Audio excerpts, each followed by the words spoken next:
Welcome to the stream, everybody. Oops, nope, don't play again. How's the volume? Can you put a 1 in the chat, everybody?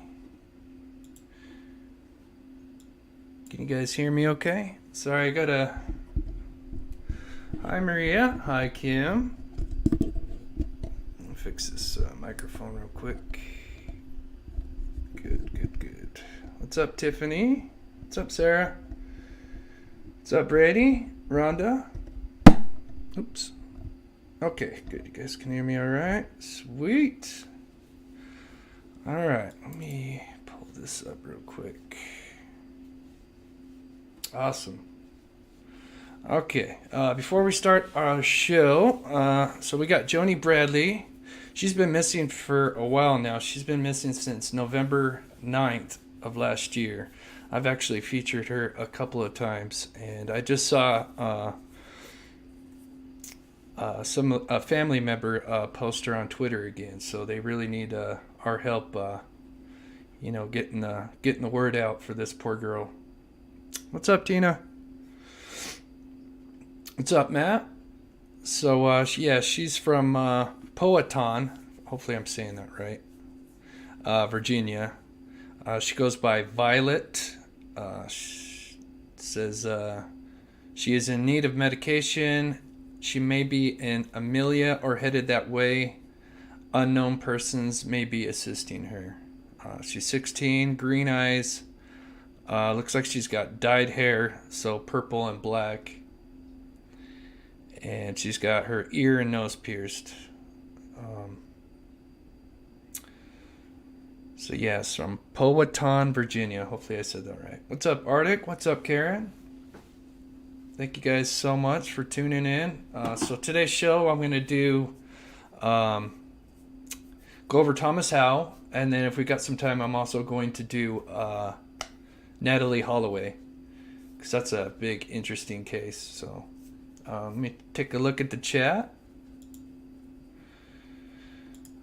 Mary says, "Hi Chris, yesterday I spent most of the day watching the rescue of the Morocco child from the well. In the end, they pulled him out. Oh, he didn't make it. Oh no, that's terrible. I saw that. Oh my gosh, that he fell down like 100-foot well in Morocco. Oh, that's terrible. I did not know. I saw that yesterday. I've just been so busy. Hey, Grandma Sandy.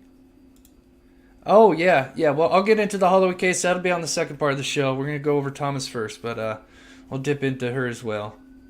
So. Oh, that's terrible. Man, God, they had everybody looking on because there's a 100-foot well that he fell in and they dug down. I don't know exactly what happened at the end. So. Oh, that's terrible. Yeah, 5-year-old fell in. If I get a chance, I'll see if I can pull it up. But I hate to hear that. Oh, he's in there for 4 days? Is that... Oh, that's terrible. So... Alright, let me... let's see. Let me put this over. So I have an idea of... I was just kind of looking at Google Earth. I'll just quickly go over his story, just in case if this is new to anybody, of Thomas Howe. And then I was looking at Google Earth, and it looked like there could be, because he headed west off the freeway, and there could be a possible trailhead, I noticed, that is kind of off the beaten path, that he could have possibly taken.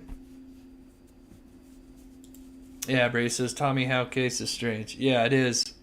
And sadly, it's during winter time, and he's now been missing over 2 weeks now. So I'll just read his little story here, and then I got a video I'll play. It's about 6 minutes, and then I'll go over the Google Earth.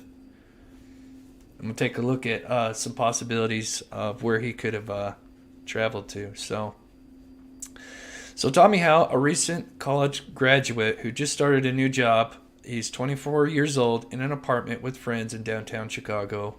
But a bizarre chain of events on the January 22nd has investigators wondering where he is now. It started with a crash on a highway in northern suburbs of Chicago. Police say he hit a guardrail, then veered back into traffic and hit another car.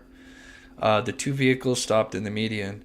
So the other car he hit had a lady and I think at least one or two kids. They're fine, but she went to, after the incident happened, she went to check on her kids, and she noticed that he just kind of took off, and so they never had that interaction at all. So then it says, then Howe got out, headed toward a nearby forest preserve. Quote, "We are baffled at this point. We truly believe he was completely disoriented," says his father, Tom Howe. So Tom and Mary Howe, that's his parents, were expecting the 24-year-old for lunch that day. When he was late, they checked his phone location and led them to the tow yard where they found their son's smashed car. At this point, we're in a panic. We have no idea where he is. Was he hurt? Because the vehicle was destroyed. I believe it was totaled. So it's a good possibility he could have been in some kind of, shock or concussion. Yeah, Mary says, yeah, must have been in shock. Yeah, it could be.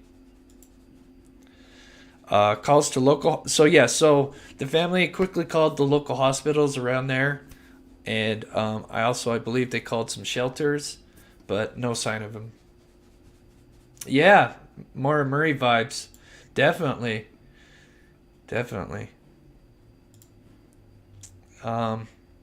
Okay, so yeah, let me play this video. So yeah, this happened on the 22nd, and so today is February 6th, so just, I think, like 16 days, give or take. So a little over 2 weeks. All right, let's see. Where did I put the video? Oh, here it is. It's a nightmare. Every morning we wake up, and for about 10 seconds you think, oh, I'm glad that nightmare's over. And then it hits us. A recent college graduate, loving brother and son. He is kind, he's warm, he just, he's everybody's friend. He was just going about the normal life of an average 24-year-old young man. 24-year-old Tommy Howe had a new job, an apartment with friends in downtown Chicago, and a party to attend January 22nd. But it was after he was running errands that a mystery begins to unfold. It started with a car crash on the highway in broad daylight in the northern suburbs of Chicago. He was traveling westbound 94. He was in one of the center two lanes. For whatever reason, he veered to the right and struck the guardrail. From that point, veered back to the left, struck another vehicle, and both those vehicles came to a stop in the center median. Almost immediately. Police say other people involved in the collision were not hurt. Witnesses from the scene tell authorities Tommy pulled over to the median and got out of his car, heading for a nearby forest preserve. We're baffled at this point, and we truly believe that he was completely disoriented. Tom Howe and Mary Margaret are Tommy's parents. They say their son was planning to meet family for lunch that day. When he was delayed, they became concerned and checked his location through his cell phone, the phone returning a signal from a... So before I finish the video, so there's definitely clearly snow on the ground. It doesn't look like right there. There's a lot of snow, but there's definitely enough that's, it's covering the ground. So that leads me to the theory that he's probably more than likely, I would think he would veer off into the woods. And like I said, I've got a trailhead that would most likely, There's a good possibility he could have suburban taken. tow yard. But from there, the trail went cold. The pair arrive at the location to find the vehicle Tommy was driving smashed. And at this point, we were in a panic. We had no idea where he was. Was he hurt? Because the vehicle is destroyed. The damage that was done just told us, first of all, we couldn't believe he got out. All of the airbags had deployed, so, you know, we thought there was some injury. As a parent, it was just absolutely heart-wrenching. The couple begins scouring the area near the crash site with no answers. He is smart. The first thing, you know, that comes to my mind is that he can think through any situation. Law enforcement and hundreds of volunteers join the search. Days later, police find Tommy's work cell phone in a forest preserve next to the highway, but not a shred of other evidence providing leads. Unfortunately, people look at their cell phones when they're driving, but so far the investigation doesn't indicate that that was the case. So, Yeah, it's really odd that he would ditch his cell phone. I wonder if that was on purpose or if he ran into trouble. But that preserve is west of the freeway, and so they believe he went west. And I'll go over that right here now, in a the minute. actual cause of the accident is unexplainable. Tommy's parents say their son had spent the holidays with family in the suburbs, expressing he had been feeling increasing levels of stress. It's hard to graduate and start a new career and kind of know what you're doing anyway to begin with. Earlier in the day of his disappearance, he sought help from a counselor to deal with feelings of anxiousness. So many young people their age are struggling. Be it the effects of COVID, be it, it's a thing. It's a real thing. His parents contend Tommy was in no way a threat to himself or to others. And so far, law enforcement has no answers as to what led up to the crash. Based on our analysis investigation, there was no indications leading up to the crash for anybody to be concerned about Tommy's well-being. We really think that he was probably hit his head. Something just kind of snapped. Something interfered in his life, and he made the decision to walk away And said, I've got to flee. I've got to get away. I've got to just remove myself from this situation. You know, that really is the million-dollar question at this point as to why. Interesting. What's up, Kim Shine? I live about a half hour from where he was disappeared. I'm wondering, was he the one driving? I'm wondering if he was carjacked or something happened to him somewhere else, and it was a carjacker driving. Interesting. Thank you for sharing that, Kim. It's very unusual that an individual is involved in a collision and essentially disappears without a trace. For him to walk away from an accident, that is not his personality at all. He's got a heart of gold. Now, nearly 2 weeks after the crash, Tommy's parents share a simple message for their son. Please know that you are not in trouble by any means. Anyone will graciously greet you and get you home to us. It's all really okay.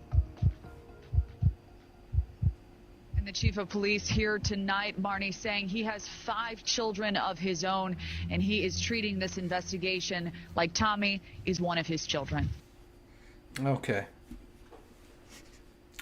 Yeah, please leave a like on the stream, guys. It helps get the word out. Let me catch up on the chat here, and then I'll go over some an idea I had. Let's see here.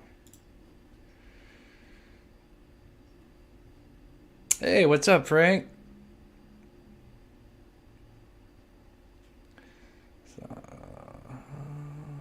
See. What's up, Joe? Yeah, Jason Laundry. Yeah, a little bit. Yeah.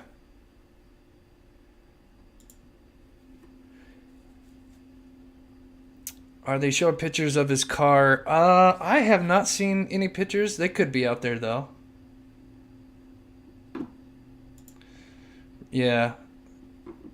Yeah, it's a good possibility he could still be alive. Just, you know, with wintertime, that's tough. So this is, let me stretch this out a little bit more.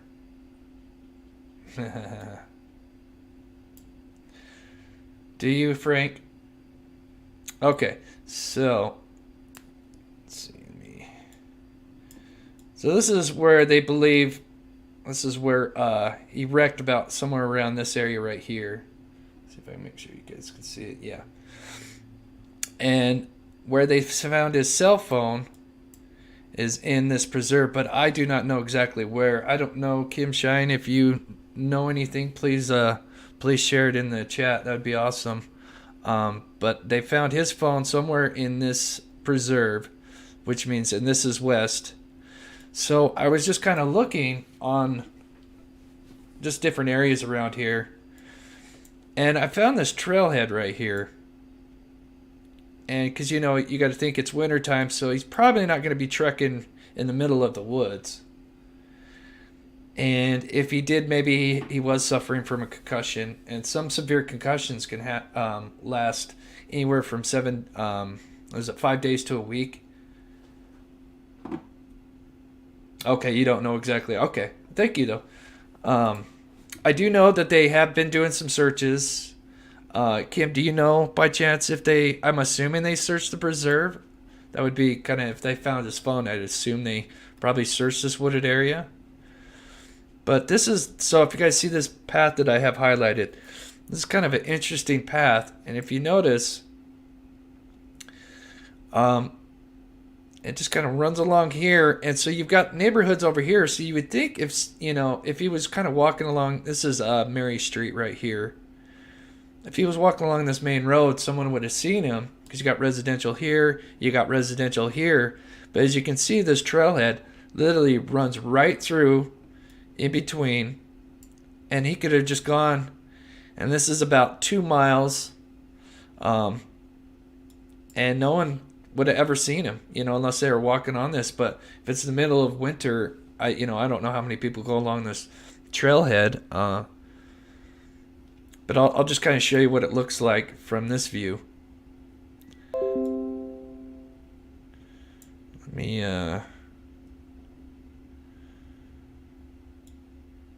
get to right about here. Okay, so this is the trailhead that I was talking about. And as you can see, this goes right under Mary Street. So where I'm at right now is literally right here. And so this is Mary Street. But I think if he walked up along this, someone would have seen him. You got the church here. But if he just went under this underpass and then just kept walking, you got residential, but you just take this path, he would have never been seen unless someone was taking this trailhead. And this trailhead kind of goes, back it out a little bit, like I said, in between these residential areas here.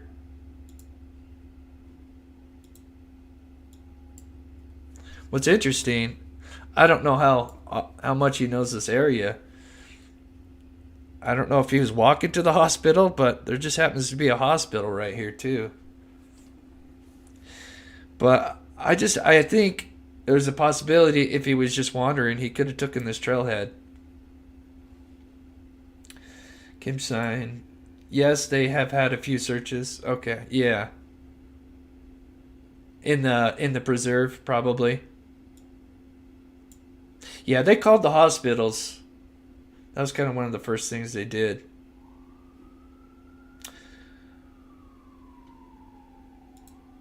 Yeah. So you've got this trailhead that leads almost to the river right here. And like I said, no one would have ever seen him if he was just wandering, confused. And it goes right in between these residentials. The only other thing I could think of, for him to kind of wander without really being seen, is if there's almost a little trailhead that kind of zigzags right here. And this is train tracks right here. So he could have veered, took this little trailhead here, And as you can see, you got train tracks here. Because everything else would be, you know, covered with snow, a couple of inches.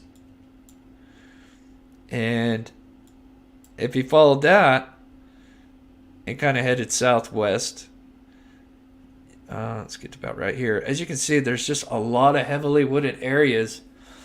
So I don't know, if it was me, I would, hopefully they're getting some search parties together and maybe looking in these areas right here. Because you got the river, and I don't know what it is, but you know, a lot of times these people end up by rivers. Let me take a see what you guys are saying. Tina says, wonder if he could have hopped on a train. Yeah, I don't know what kind of trains run through there, but it could be possible.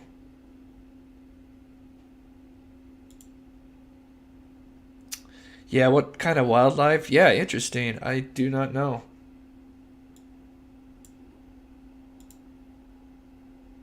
Yeah.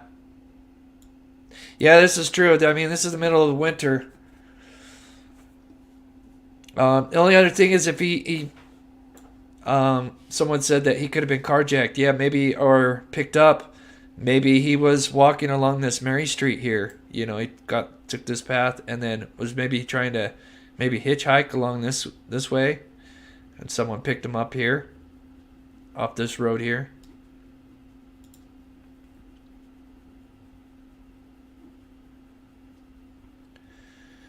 But you know, just you know, you've got this wooded area here, and just a huge wooded area over here.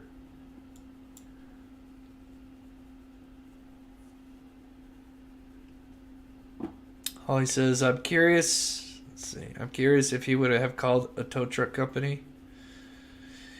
Yeah, but then he ditched his phone, so it's be kind of odd for him to call and then ditch his phone. Kim says there's mostly deer, raccoons, possums, coyotes. Interesting. So nothing that's really gonna, you know, except for maybe coyotes. Let's see, what was Holly saying? Oh, my thing's stuck here. You don't necessarily have to freeze to death on a train if you're wearing it. Yeah, he did have a North Face jacket on. But still, I'd imagine it gets really cold in the middle of the night.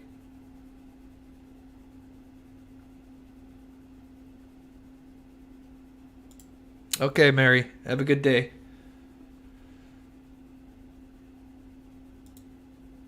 He's not in the middle of nowhere. He's somewhere. Yeah. But yeah, that's just kind of my idea. I just kind of noticed that, you know, there's this trail, and it's just kind of off the. I wouldn't say it's off the beaten path, but it's just, you know, it's kind of. He could have wandered this, and if nobody was walking along here, no one would have ever seen him. And it's a long trail. Yeah, that's a good question. If there's any trail cams. That's a good idea. Did he speak to the other driver in the accident before walking away? No. So the first thing she was worried about was her, I believe there was a kid or two kids. I'm not sure. But she went to check on him first before to, you know, because she was worried about the kids. And then she noticed that he just veered off. I don't know why. Sometimes I can't scroll, check these comments here. Let me drag this down a little bit here. Yeah. Sorry, I'm trying to read your comment here. So, North Carolina for several years, and she said she hopped on the wrong train and landed in Asheville by mistake. People still do it. Interesting. Brady says a train can go 60 miles an hour in 0-degree temps. That jacket isn't doing. Yeah. Yeah, it's tough to say. But so anywho, yeah, I just wanted to share that with you guys, and then I'm gonna get into the Natalee Holloway case because that's pretty interesting. So, oh, Tina. So Tina Moose came up with a great question. She's kind of a newer member. She asked, requested if I could, do some footage of Utah and just kind of some of the stuff that I like and just a little bit more about me. And I'm totally down with that. And if you guys, any of you are members and you guys have any requests, and if it's something that I can do for you guys, I would be more than happy to. So just don't be afraid to ask. Let's see. Holly says, I'm wondering if somebody chased him down like the Texas guy. Oh, yeah. That's right. Yeah, that was an interesting cat. I can't remember his name. I think he tried to start his upside down car.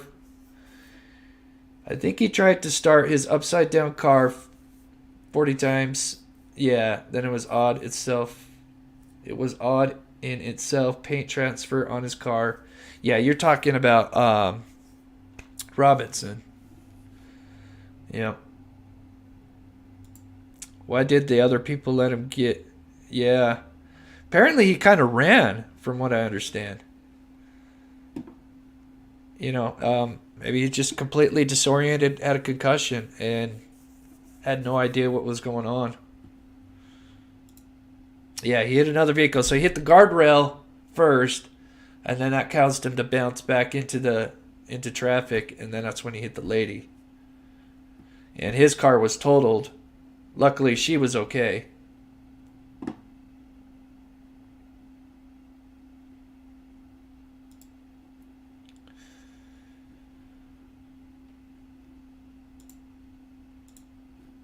Anyway, let me see if there's anything on Twitter, any updates on him.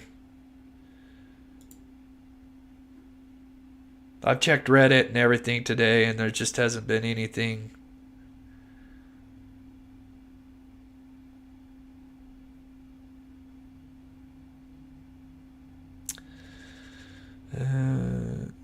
Yeah, it's pretty much it's still nothing new. Just it's basically the same information that we've had really for the last week or so. It's just they've called local hospitals, they've called shelters, and there's still been nothing, no updates. It's really wild how he could just disappear after a scene of a wreck like that. Because I'm assuming law enforcement was involved at some point. They would have showed up on the scene. So that's odd how he could disappear, but I really think there's a good possibility he could have taken this route, or he got picked up on this Mary Street here. That would be my 3 theories here, is somewhere up in the woods or somewhere over here. I don't know. I have a feeling there's a possibility if I don't know, he might be by this river. No, he just hit one car, Kim. He hit the guardrail and came back, and it's just his car and one other.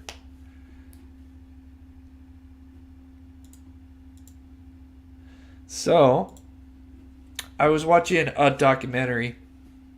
Oh yeah, let me just see the Morocco thing, and then I'll get into the Natalee Holloway.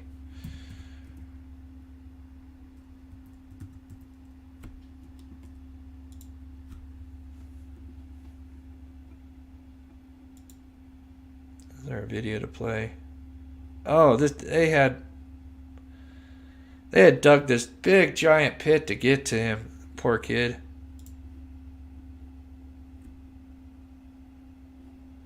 Oh, let's see what oh,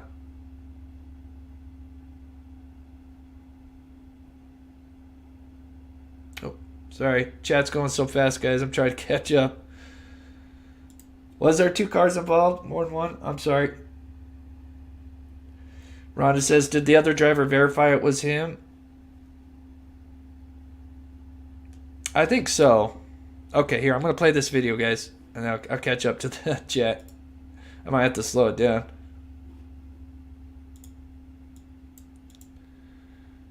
Okay, here, I'm going to play the video here. Down this well and shows 5-year-old Rayan alive but unable to move. He's been trapped since Tuesday. Rescue teams are giving him food and water through pipes. I managed to communicate with the child and asked if he could hear me. There was a response. I waited for a minute and saw that he began using the oxygen. The accident happened in the northern Moroccan village of Igran. Rescue teams say they can't widen the well to reach him as it's too dangerous, so they're using diggers to strip away the earth to the side of it. It's an agonizing wait for his family. When he disappeared, I prayed to God and I begged him to get him out of that well alive and safe. I prayed to God to ease my pain and his in that hole of dust. The rescue has gripped the nation and beyond. Hashtag Save Rayan has been trending Wow, on look social at all those media people across looking North on. Africa. It's the 4th day that Rayan has been underground. We're asking the authorities to bring him out. He's been down there too long. Rescue teams say they're close to rescuing Rayan. A police helicopter is on standby to take him to hospital. Victoria Gatenby, Al Jazeera. Oh, so I wonder, so if they were able to feed him and give him water, did he succumb to some kind of injury then? Oh, that's terrible. Yeah, because I saw this last night or yesterday at some point, and yeah, he was, as far as I know, he was still alive, and okay, stuff was slowing down there for a minute. Yeah, he was still alive, and they had given him some food. That's 100 feet he fell, so I'm assuming he must have been injured to some degree. That's terrible. And he was still alive yesterday, as far as I know.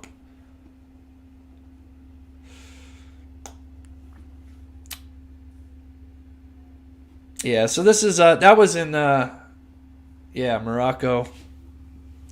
So so my second story, I want to, he may have had massive internal injuries and bleeding. Yeah, if you fell that far, it's definitely a good possibility.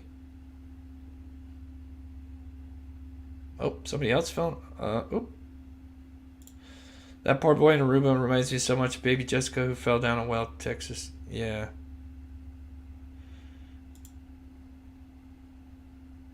Yeah, that's okay. I understand. I do what you were saying, Arctic. Okay, so I don't know how many people remember Natalee Holloway. This was huge. So, and if you don't remember her, you'll probably remember this guy, Joran van der Sloot. He was the one that was suspected being involved in her. So yeah, this was a big case. This happened in 2004, 2004. So I'll just go over the basic story and then tell you. So, thank you, Copper Horse, for becoming a member. Thank you so much. That's awesome.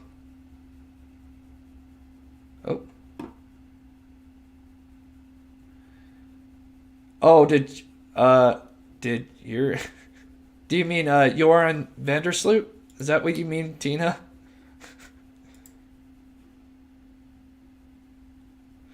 If you're talking about Joran, then no, I think he's still alive he's in Peru.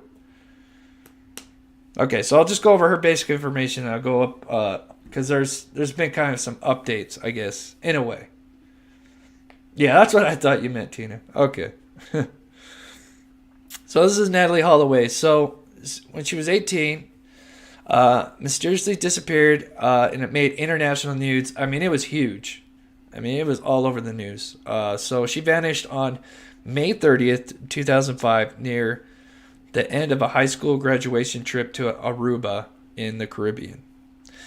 So Aruba started sending out these videos to college students and recent graduates to say, hey, come here, come to Aruba, it's safe and you'll have a great time. And so they were kind of advertising to all these younger kids that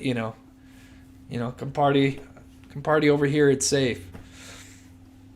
And so her and her friends went to Aruba, and she went and disappeared on, let's see, so she graduated on the 24th, and then she, let's see, when did she actually go to Aruba? She was scheduled to fly home on May 30th, but she failed to appear for her flight. So yeah, she went to this nightclub, Carlos and Charlie's, or restaurant, Carlos and Charlie's. And so apparently, these rich boys like Joran Vandersloot, they would go, like the locals and stuff. They knew that these girls would come. And what they would do is they would pay the bartender to slip basically the date rape drug into it. And then, of course, they would take these girls out and do their thing. And apparently, she overdosed. And so, of course, his father was a judge. And he called his father. Let me show you Joran Vandersloot here. Let me before I finish this, let me get a better picture. I'm sure you guys have all seen this one here. Sloot. Yeah, it's the one where he's wearing the vest. Let's see. Yeah, that's probably one of the most popular photos of him. I mean, this is this one right here. I'm sure you guys all remember that photo. So anyway, so his dad was a judge. What's up, Linda? Welcome to the stream. So yeah, so his dad was a judge, and apparently the story goes is that he called his father and said, hey, I took this girl out, and of course he paid the bartender to put something in the drink. He gave it to her. They were walking on the beach. She started foaming at the mouth, and she died. And so he panicked. He called his father. And his father said, well, if they can't find a body, you can't be charged.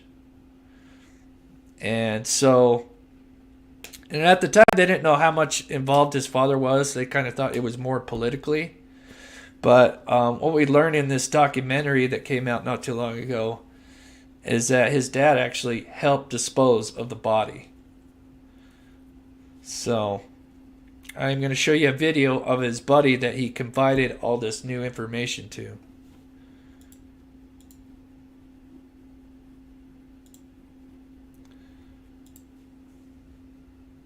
And this guy's like I mean, they're both psychopaths. But this new guy is just something else.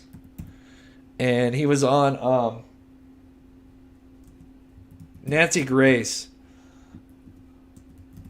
And it's just the most wild interview I've ever seen. Guys are going to... let's see.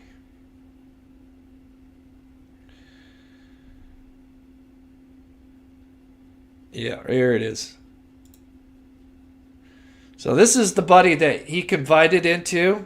And he actually helped dispose of the body. His name is John Ludwig. And he admired Joran, and he kind of followed him, and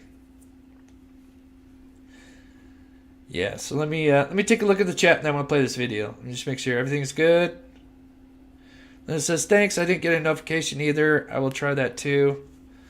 Yeah. If you guys didn't get notifications, sometimes there's a couple ways you can try to reset it. You can unsubscribe and then resubscribe, and then click the bell and turn on all notifications.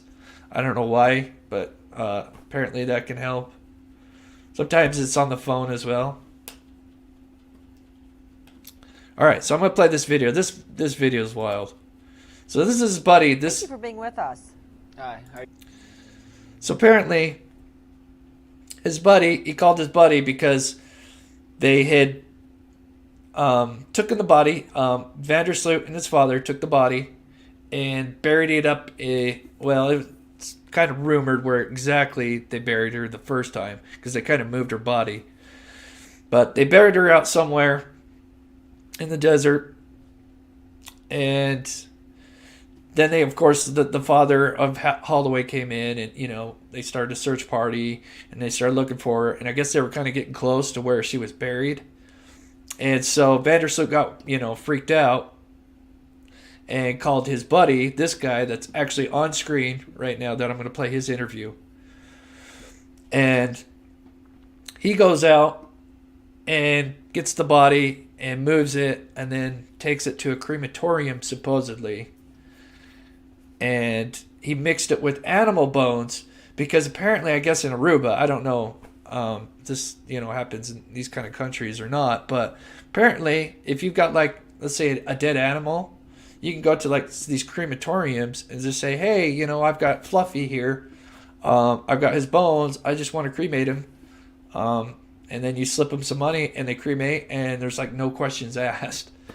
So apparently what they did with her body or remains, because at this point her body had kind of sadly decomposed and it was just bones.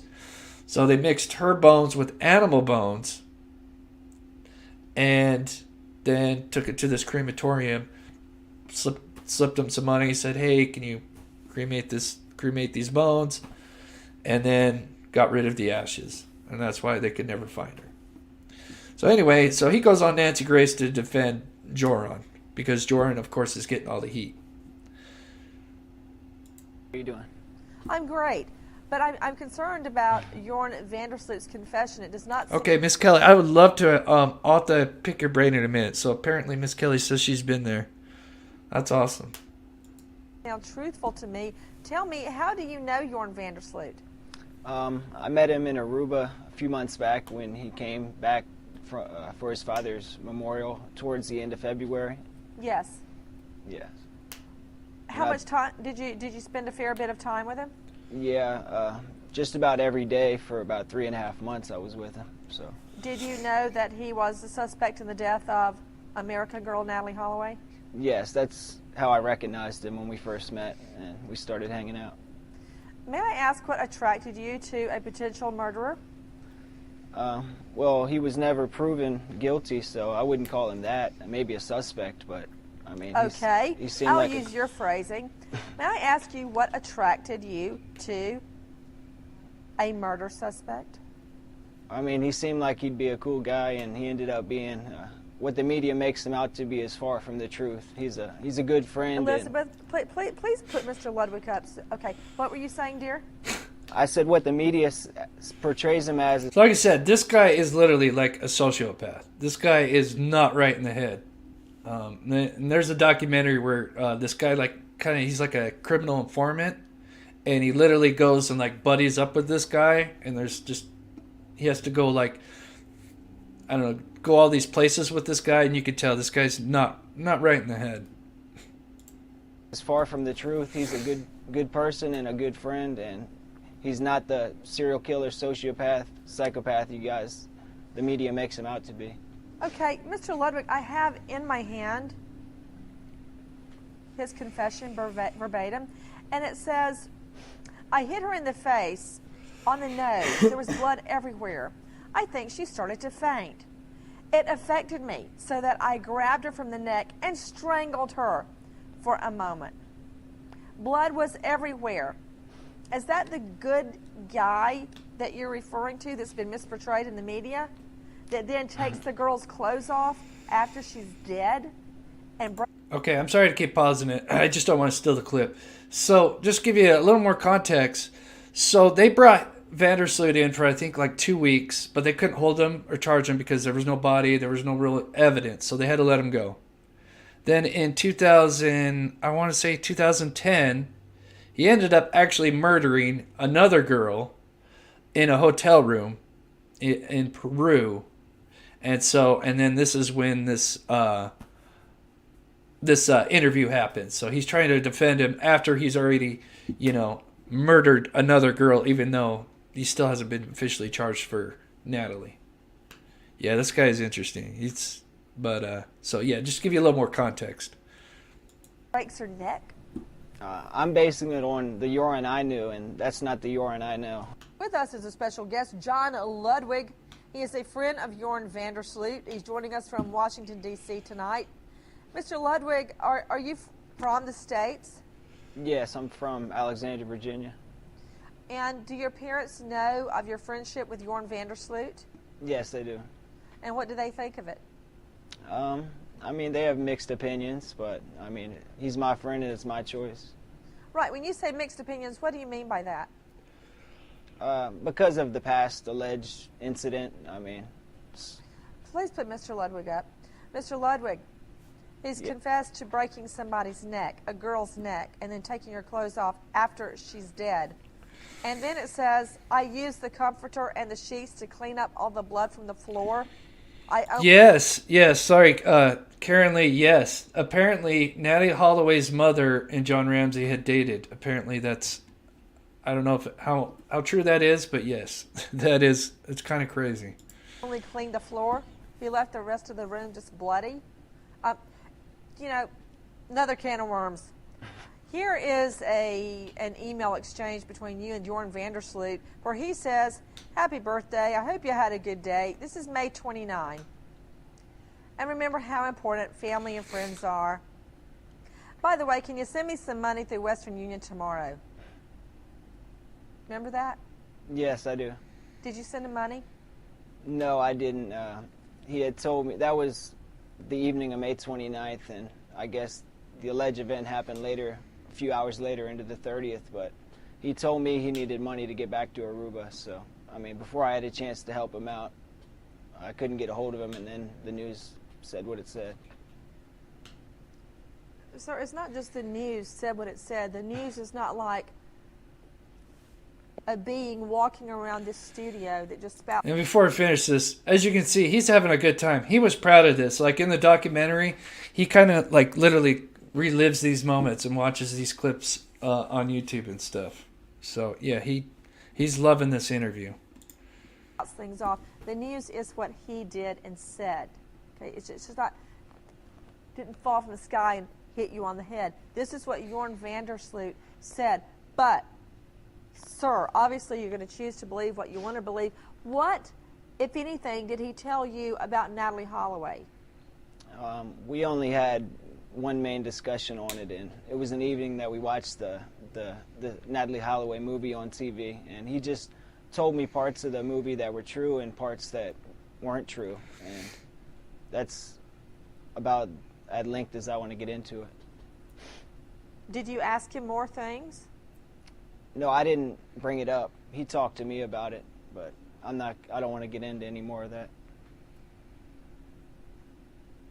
You mean you don't want to tell me more about it, right? Or you didn't want to get into more of it with him? No, I don't want to bring that up at this time. Well, I would advise you to get ready for a subpoena to find out in a court of law what he had to say about Natalee Holloway's death. With me is John Ludwig, friend of Joran Sloot. Hey, Mr. Ludwig, what kind of things would you do together? Mainly, we went to the casino, and he liked to play poker. I just watch or play slots, but he really, I'd say he had a gambling addiction, but he'd play poker almost every night. Did he ever mention where he got the money? Did he ever mention he was in the middle of a shakedown on the dead girl's mother for $250,000 to name where the dead girl's body is? Oh yeah, so he Vandersloot, I don't know if you guys remember. Yeah, he decided after a few years to try to extort money because there was a reward, and so he I can't remember what year it was, but it had been a couple of years. But he thought he could say, come out and say, "Oh, well, I'll tell you where she might be if I can get the reward money," something like that. And so, yeah, he got charged with extortion. I know he had money because he ran a coffee shop in Thailand, so he had some money saved for that. But after a while, his money started running low, and that's when I guess the contact happened with that. What contact? That's when I guess he tried to contact John Kelly or Beth Holloway, and that stuff happened when he started running out of money. Mr. Ludwig, why do you say he tried to contact them? What he tried to do was extort $250,000 in exchange for the location of Natalee's body. And it would seem to me that you would be concerned that he knew where a dead body was. I mean, if you knew where a dead body was, Mr. Ludwig, wouldn't you tell police? I mean, not if it compromised me, maybe not. Wow. Well, okay, obviously, you know, I learned, I think, in kindergarten 2 + 2 = 4, but if Vandersloot won't tell where the body is because it compromises him, that means he's involved in the murder. Did that not bother you during all the months you were out at casinos with him? I mean, I was never in fear for my safety. I mean, I guess it's because you weren't a young... No. Yeah, so that's... And there's more to that interview. I know there is, because I've seen a part where she asked something like, well, how long do you think he should serve time? And he says, oh, I think maybe 10 years, no more. And, you know, he kind of smirks and laughs, and wow, this guy's something else. This kid's an idiot. Yeah, he is. So yeah, I watched the documentary on, I think, Peacock, and it was pretty interesting. Oh, thank you, Linda, so much for the $5. She says, thanks for the video, very informative. You're welcome. Thank you so much. So the documentary, Peacock. And I watched it the other night. Oh, I'm just getting the notification. Thank you so much, Linda. Oh, you guys are talking about what you guys carry? Yeah. I have, I don't have my keys on me. Yeah, I've got pepper spray on my keychain too. I don't know. I'd have to get up. But yeah, I've got pepper spray on my keychain as well. So, yeah, you guys should all take precautions for sure. But Miss Kelly, I'm going to watch it. Chris, thank you. Peacock has some good ones. Yeah, they do. Yeah, it was really interesting because that. So what happened is, it was so big in the news, that case. For those that do remember, this kid. And what had happened is, because it was in 2004, 2005, and then you had, sadly, because the parents were really trying to, get as much exposure as they can, because they really wanted to find their daughter, sadly. Then they had Katrina hit. And so all the reporters that were in Aruba sadly had to leave because, everything that was going on with Katrina. And then after kind of everything got back together with Katrina, it just never really got the same attention as it did before, sadly. But yeah, but the parents, it's sad because it really kind of, it shows the father, having to relive this. And then of course, his buddy was trying to, I forget his name already. What was his buddy's name? Anyway, look that up. Yeah, Ludwig. That's right. Yeah, so John Ludwig. So he's in the documentary, and so basically he's telling the story, and there's a criminal informant that got close to the guy that was on Nancy Grace. And since he kind of handled the remains and kind of knows the last spots that she was buried and so forth, they kind of try to get close to him. And so yeah, if you get a chance, I won't give it everything away, but it's pretty interesting because I always wondered, because it's been, let's see, 2005, 15 years. Yeah, it's been 15 years, 16 years, something like that. So that's a long time. Let's see what's going on in the chat. Sleuth Mom says, hi, I sprayed pepper spray once in my car, not thinking about the fact that it would pepper spray all of us in the vehicle. Laugh out loud. Be careful with that stuff. It hurts. Yeah.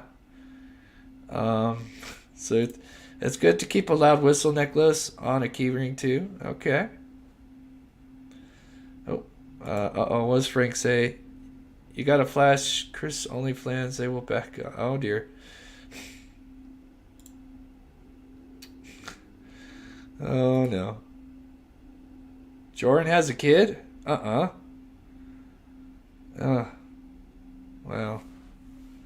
I mean, I guess that doesn't surprise me, because, I mean, if they were doing that thing in Aruba and not using protection, that's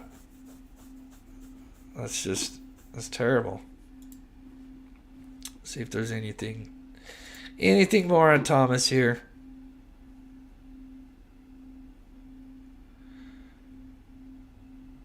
Yeah, I'd actually worked at a bar, and the air conditioning went out, so we had all these fans set up around the bar, and this guy had some pepper spray on his keychain, one of those little small ones, kind of basically like the one that I have.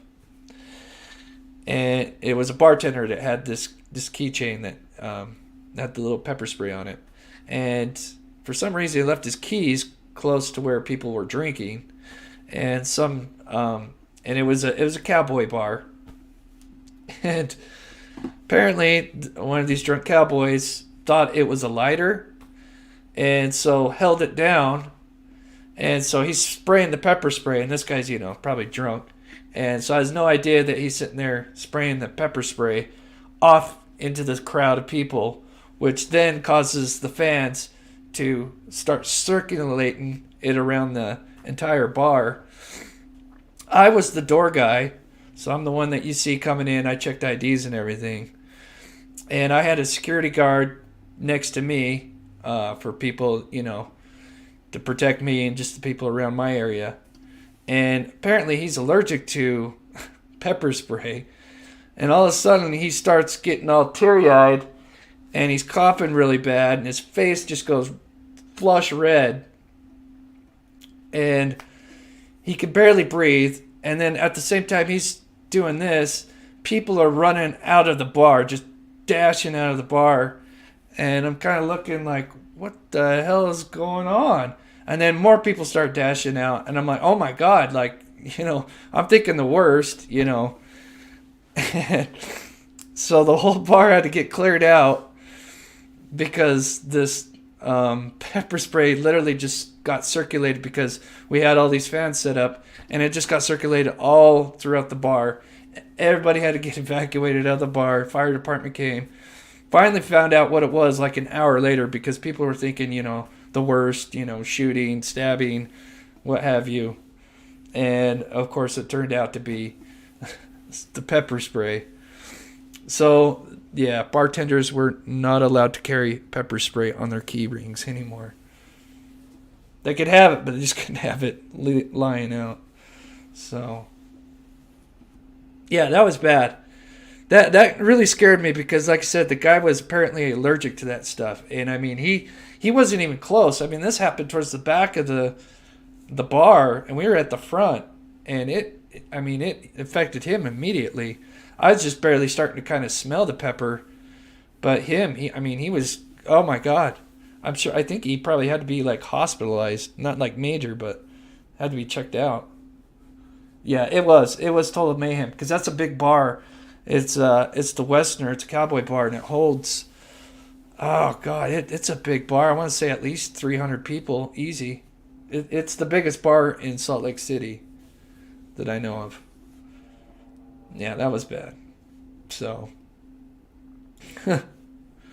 let's see what you're saying in the chat before I. So anyway, I just want to go over the schedule. So I think I kind of got it scheduled down to where I'll go live during the weekends, and I've got my Paranormal Tuesdays, and then I upload, during the week. What else was I going to say? If you're newer to the channel, if you're a new subscriber, new member, one of the big things that we do on this channel is, let me pull her up again. Is, I do a lot of the big stories, but I always tag in my videos. I always put a missing poster in every video that I can. That's the way to kind of give back to the community, and I feel like that's the best way for me. to kind of get back and to get the exposure out there for missing people. I do take requests. Just comment me. Just comment on one of my videos. If I don't see it, send me an email. Sometimes the emails go to my junk spam box and I don't see it. And I get tons of emails. So if I don't see it, just keep, commenting. If you got someone, if you're a family member that's got somebody that's missing and needs some more exposure, I'd be more than happy to. So, but I don't investigate like personal cases though, because I do get those requests a lot, and sadly, I don't have time or the resources to actually do that kind of stuff. But let's see what you guys saying. Bartenders can use a whistle on their necklace chain or silk cord. The loud noise does put people, yeah, makes everyone think twice, definitely. Oh, chat's going too fast. What about OnlyFans? Give your fans what they want. No, if I still want to have a YouTube channel, I can't do that. I don't know. Maybe. We'll see. Aw, Denny. Zombie Chick, they're awesome. I highly recommend. Oh, I didn't see what you said. Late for work. What's up, Late for Work? Welcome. So yeah, like I said, that's pretty much it. So I'll be going live during the weekends mainly. Unless there's a big story, then I might go live during the week. But really, it's just on the weekends and then uploads during the week. I got my Paranormal Tuesdays. If you have not seen my last video,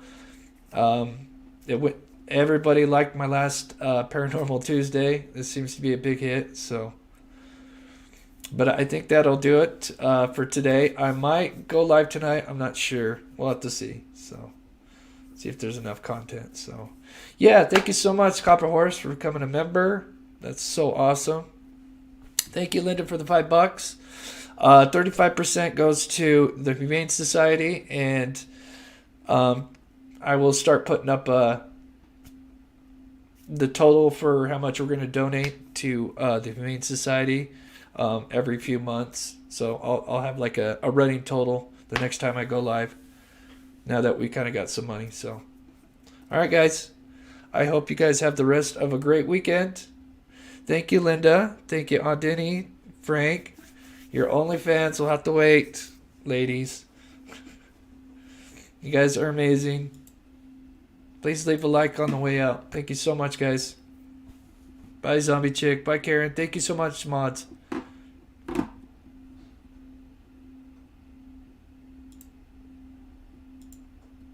Yeah, thank you, Tina. Everybody. All right, I love you guys.